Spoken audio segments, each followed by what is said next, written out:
Rabbi Chuck Davidson is a criminal in the eyes of Israeli law. However, he wouldn't be put behind bars for his crime in most countries. His offense, conducting rogue weddings in defiance of Israel's chief rabbinate.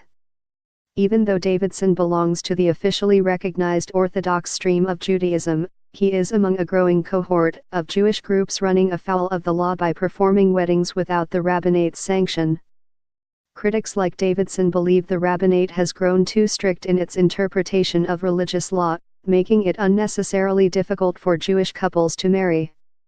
More and more Israelis are getting married outside the rabbinate, said Michael Behrman, chief executive of Panem, an umbrella group representing Israeli Jewish pluralist organizations.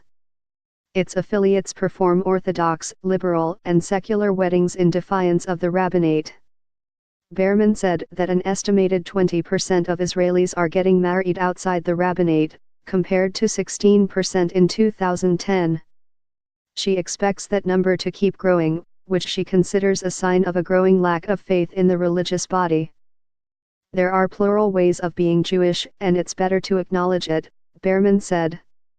Sign up today for a free 30-day free trial of unlimited digital access.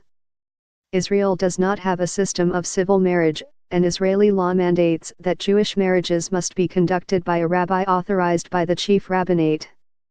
That means Jewish couples wanting to marry in Israel have little choice but to undergo an Orthodox marriage.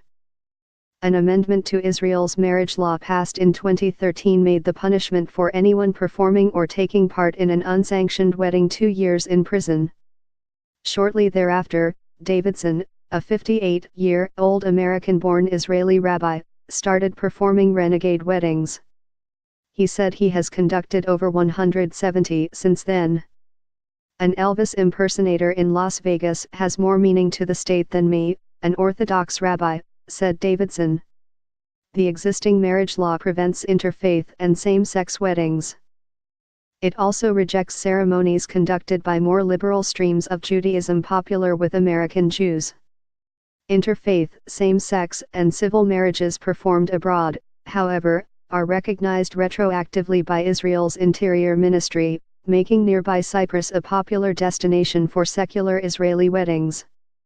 Israel also recognizes common-law spouses who share a home, though they don't have the same rights as married couples.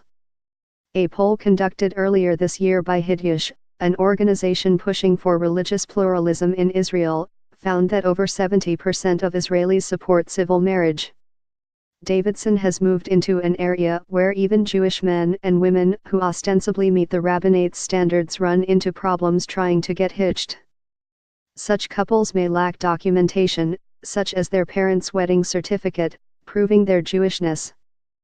Some turn to the rebel rabbi out of frustration with dealing with the rabbinate. Others may do it on principle. He estimates around 400,000 Israeli Jews, or roughly 6% of the Jewish population, have no marriage options because they do not meet the rabbinate's stringent standards. One Ethiopian Jewish woman who was married by Davidson in October said she objected in principle to the manner in which the rabbinate demands proof of Judaism.